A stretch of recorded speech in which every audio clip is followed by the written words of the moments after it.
Good morning, everyone. Thank you for coming to today's IfM Buns talk. It's such a wonderful feeling to be homecoming to our good old IfM community. Today, I'm going to talk about the project and project lessons from the Plastic to Car P2G project that I have been running for the past 3 years in Nepal. And this is about how to set up the innovation ecosystem to turn plastic waste into useful housing products so that we can improve the living conditions in the remote villages in Himalaya. And I call it wild waste because it's quite wild seeing when you look at the way how waste are being managed or mismanaged up down there or up there in Himalaya.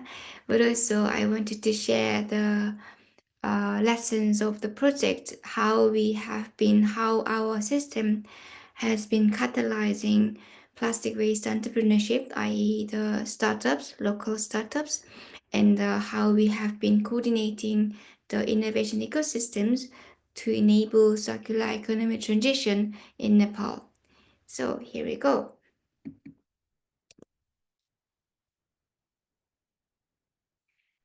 Circular economy, we all heard about it now, and it's kind of a simple concept, like from moving away from the linear economy, from make,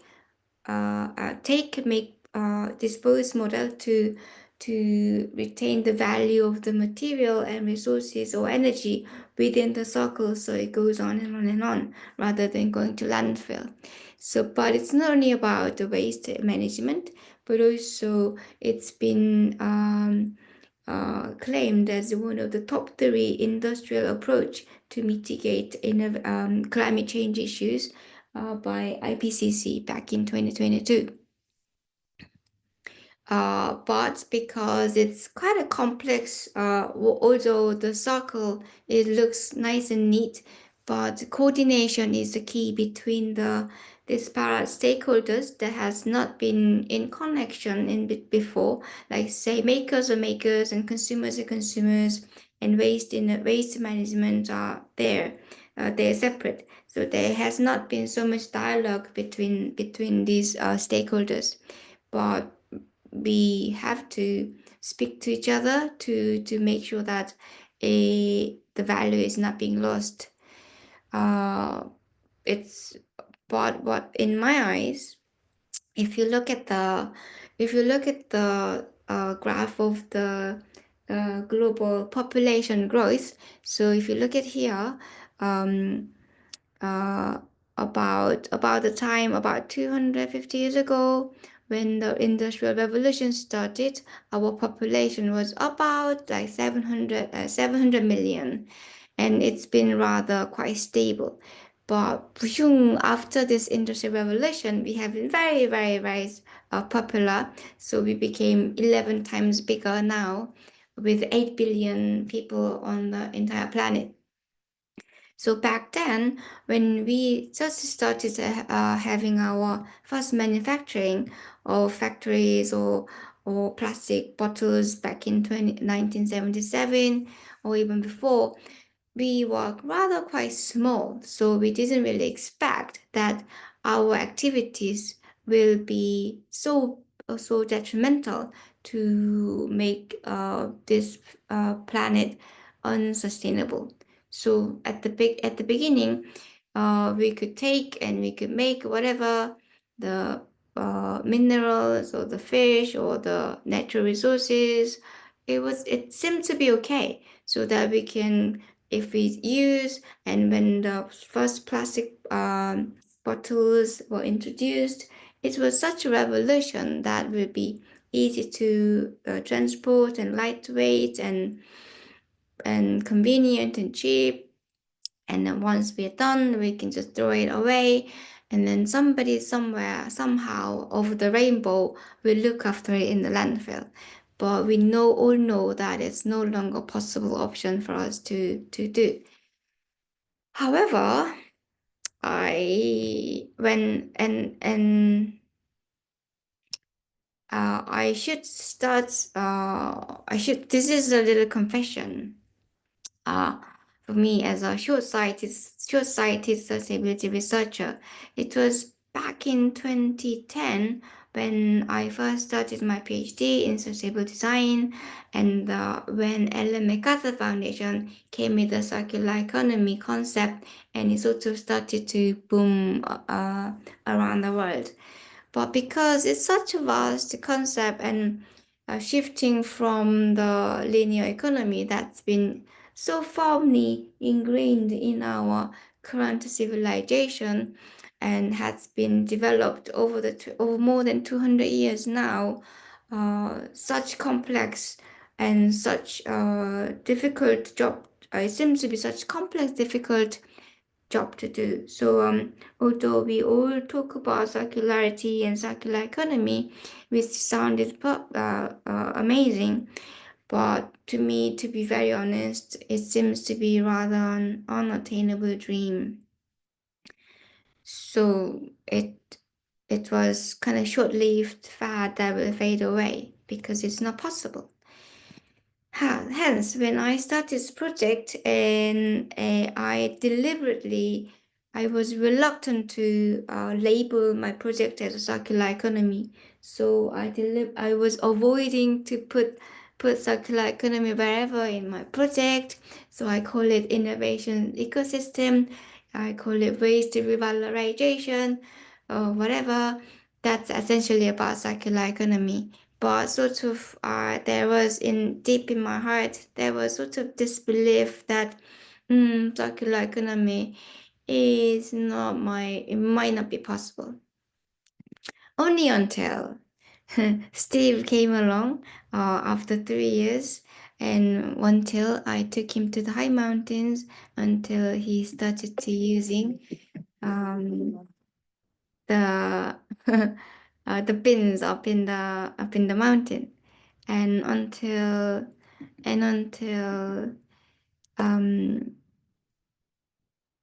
until we visited the facilities, upcycling facilities around the Nepal, and we met this wonderful with this our startup member Sashi, and we met with this local company owner Rupesh, and until we met this wonderful, wonderful pioneering mayor of Dang, who has been supporting this facility with his government resources, providing land, providing the salary, and supporting the initiative, which is very pioneering. It's very rare even around the world.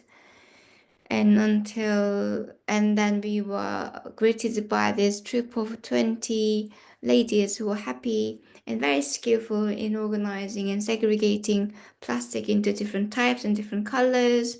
And also when we visited this new yet another plastic hub in Kathmandu, when they're just starting to build, and with a great hope and passion. So and also I have been at this that's around the same time, within about 2 weeks ago, when we are finalizing the paper with our good old IfM colleague, um, former colleague Simon Ford, who is now teaching in Vancouver. We came out with this conclusion that, oh, like over the course of our project, we are actually witnessing the emergence of the local ecosystem, circular economy ecosystem coordinators. Oh, and so it means it's possible, it's happening in Nepal. Yay! So the journey starts. So here goes the story of our catalyzing story. But to give you a little bit of background, globally, only 9% of plastic is being recycled. And even if the recycling rate is going to go up by 17% within a few decades, but because our plastic production will also increase, that there will be still more and more plastic waste being unrecycled. And that difficulty is even harder when it comes to the high mountains like Himalaya. So it was about 10 years ago when the world was shocked by this photo that at the top of the mountain, the Everest mountain is littered by the plastic waste by the mountaineers there. So that's how we started with the project. Oh, there are problems with the plastic in Himalaya, and hey, should we go and do something about it? Yes, and that's how it all started. So, about 40% of the plastic waste is being open dumped or burned in non-OECD countries. And if we turn this into circularity, recycling, up to 50 to 80% of the greenhouse gas emission could be reduced. But there are lots of technical, economic, and institutional and social barriers to move from the linear to circular economy, and even it's worse when it comes to global south and the plastic issues. So Nepal is not an exception in terms of the challenges that are faced by the global south. And if it's quite intuitive when you look at the map of Nepal. 75% of the land is mountain, and of which 15% is above 3,000 meters high. So it's kind of, whoa, it's another level. As being the roof of the world, 8 out of 10 highest mountains are located in Nepal, and that's just making it impossible to have any centralized collection or recycling infrastructure in the country. And not only the recycling facilities and infrastructure, but the technology, access to technology or access to not business knowledge is rather quite difficult and blocked to many of the community members in the remote regions in the mountain, and that is exacerbating the circularity divide between the global north and south. When in developed country contexts like in the UK or Europe, lots of very high tech and sophisticated circular economy technologies and systems are being researched and implemented, but very basic infrastructure is not there in the global south. So we had to do something about it. And if you look a little further, this mass management of open burning and open dumping is very common. But in fact, you cannot really blame them. Like, why do you burn? Why do you litter and make your waste environment dirty? Because there isn't any other way other than burning it to reduce the plastic waste that's piling up in somewhere in their houses or in their environment. So like just tell us how else can do about it. And not only the plastic waste issue, but also there's a deforestation issue by people relying on 80 to 90% of their heating and cooking energy on burning firewood. And also, if you go to the houses in the high mountains, the living conditions are rather quite basic. It's because of transportation issue. It's very difficult to carry everything from A to B. So it's expensive to carry the housing materials. So other than being on your back or being on the back of the mules or donkeys, so the living conditions could improve. It's not that they are miserable, they're very rich in their heart and they're very happy. I love visiting Nepali villages and engaging with the local people. They're very sweet and very good people. So I wouldn't say they are unhappy, but there's certainly a room for improvement to make them even happier and more comfortable in their living environment. Because at the moment it's cold in winter and it's warm in summer. It's very noisy during the rainy season because they're using lots of CRC, CGI, the corrugated tin sheets as a roof.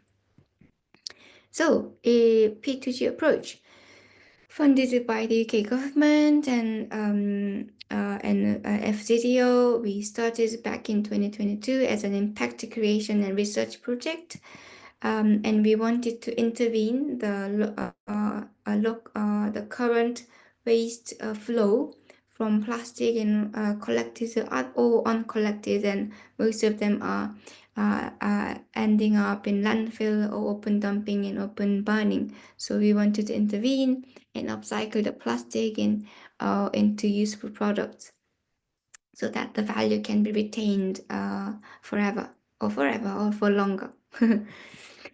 So we started in 2022, and this is our last final phase of phase 5. We just started about 4 days ago, and we've got one more year to go with the replication of the hub in the new areas and disseminating the lessons and the know-hows we learned from them all this time. And our approach is about for the locals, by the locals, with the local waste. So rather than we kind of parachuting in that this is what you need and you do this. So we brought our knowledge of process of engaging with the local stakeholders and understand their challenges and difficulties. And then we ran 2 rounds of Makeathon, which is an innovation competition. And then we selected 6 winners out of 10 innovations, and then we incubated 4 of them for the next 2 years. And then now we are in the launch phase of 3 companies out of them. And what's really important and meaningful for me personally is that while I have been organizing so far 28 times of makeathons around the world, but it's been always like at the very, very nascent stage of the innovation creation and generating ideas, which is TLS 0, like when we didn't have any idea what's going to be like, and then we gradually bring them and incubate them to the final level of technology readiness level 9, which is commercialization. So it's been quite a bumpy but meaningful journey so far. And we started with the traditional knowledge transfer but it soon quickly became led to the co-creation and multi-directional knowledge diffusion. We wanted to um, expose the innovation opportunity for the underprivileged locals, though, who are in the mountains and who happen to be born there and so happen to not to have access to knowledge like I do, like we do. We were lucky to be born in South Korea, in the UK, and with our family support and like with our government support, we could be uh, studying this subject, fantastic for subject of sustainability, all this technology and the knowledge. So we wanted to also share that luck with those people in Nepal about innovation process. We brought from IfM and technology from precious plastic and business knowledge from Impact of Kathmandu. That's how we started. So we began with visiting the local communities and having workshops with the local community members and visiting the landfill and having a roundtable discussion with the local villagers and staying at the homestays so that we understand and engage with them. And we invited the people from the villages to Kathmandu so that they can have different experiences of innovation and all sorts of things that Kathmandu and the urban places can offer to them. And look at the happy faces. I was very happy that happened when they came. And then we ran 2 rounds of makeathons. Like some of them, all from the far west, they had to come for 2 days. They had to fly the car and the airplane and the car again. And the other one from the Far East, he had to come on the 15 hours night bus all the way. And some of them were coming from the north. It took them 10 hours of off-road, very bumpy ride. And we came up with the 12 with four different webinar opportunities, and we came up with the 10 open source new innovations, and we selected 6 winners out of them. And we gave them a very well-defined task so that it's approachable and doable and stimulating to come up with ideas. Um, and provided tools like from the very famous business canvas and the double diamond design process and our sustainability assessment spider web. And we invited speakers from India, France, Vietnam to give them the webinar. And also we gave them coaching and mentorship during this makeathon period.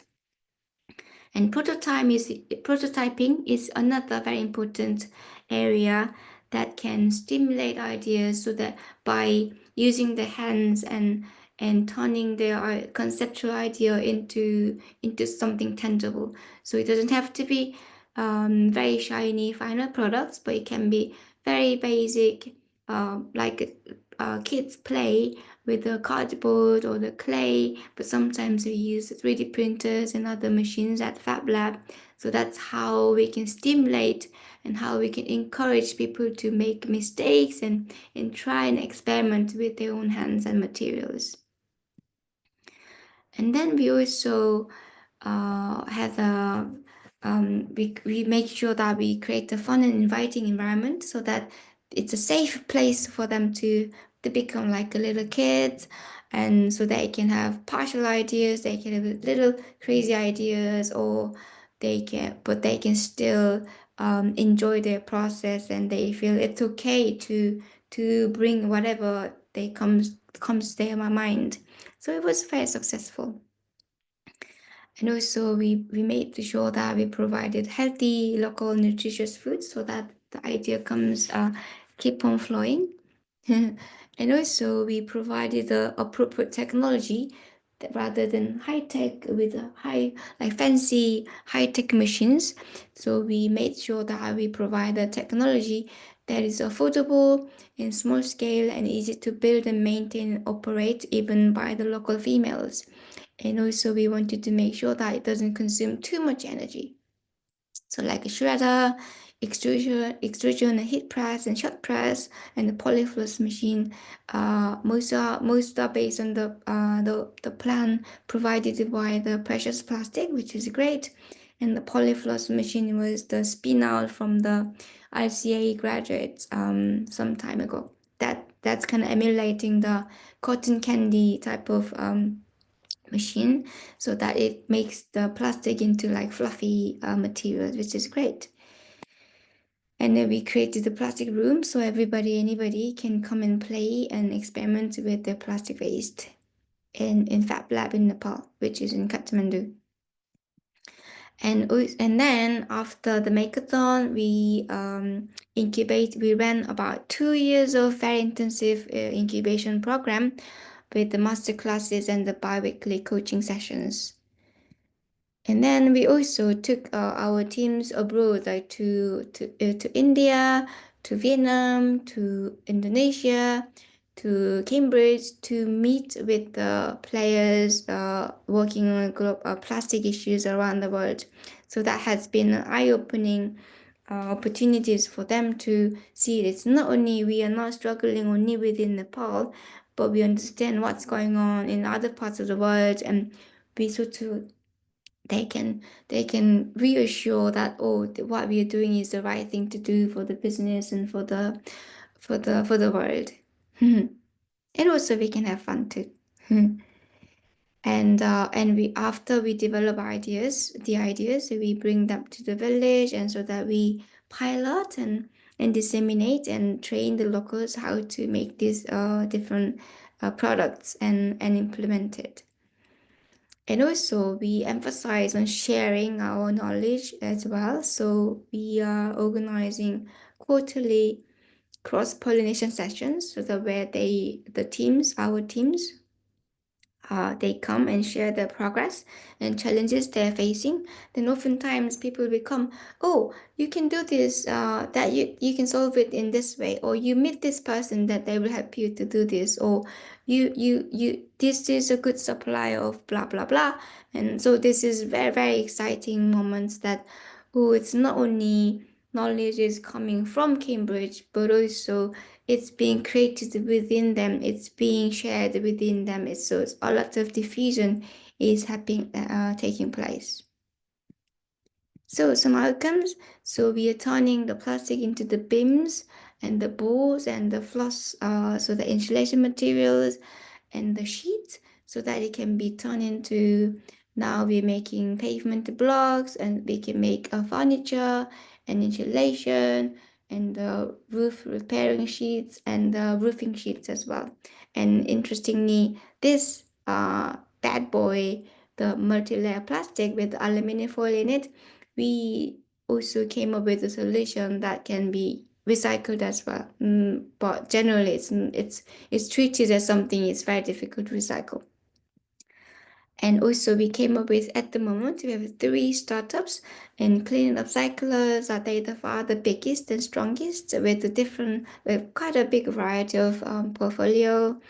And Paramendo is another, it's the homegrown startup. They have the headquarter in Kathmandu, but also they're operating the hub in Ri village in the mountain.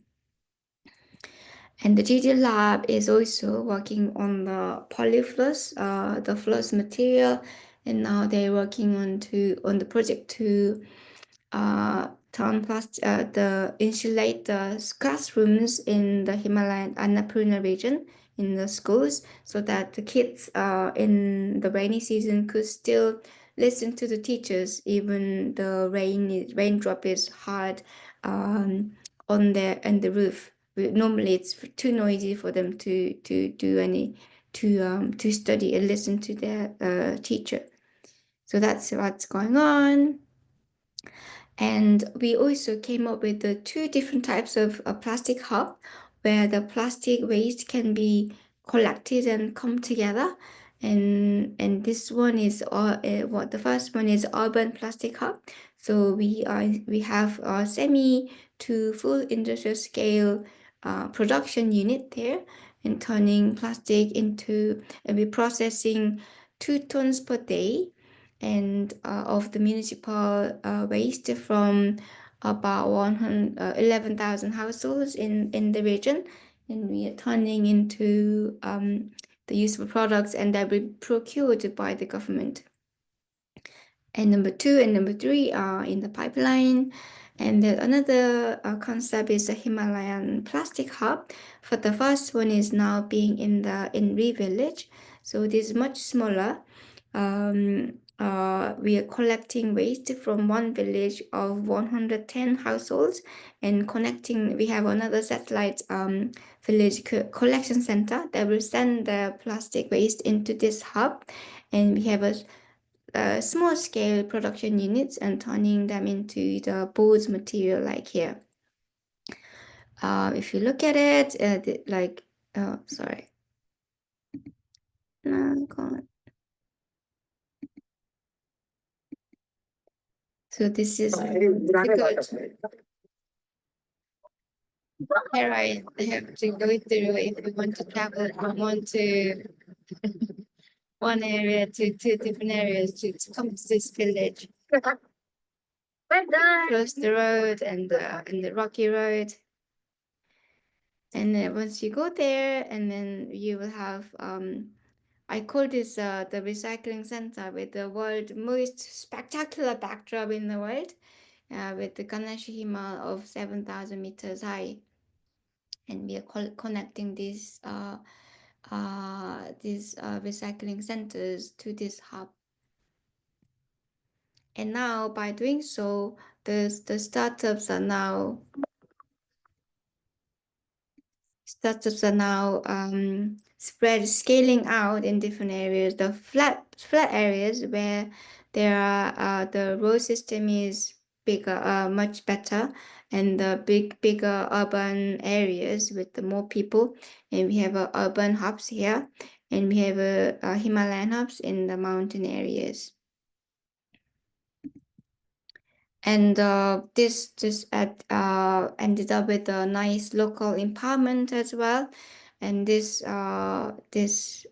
gentleman called Abhishek, he came to our makeathon and he was saying that tomorrow I go home and I start collecting and to do product.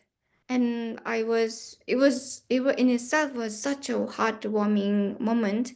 But then he kept his words and he sent this picture of them started collecting about a week later, and they really started doing it, and it's continued into the rehab that we just opened now, which is amazing. And also, the other one about Nepal is generally is they're experiencing a huge brain drain. The young people, uh, they want to go abroad. Everybody wants to go abroad either to study or work. So, but that happened within our cohort as well.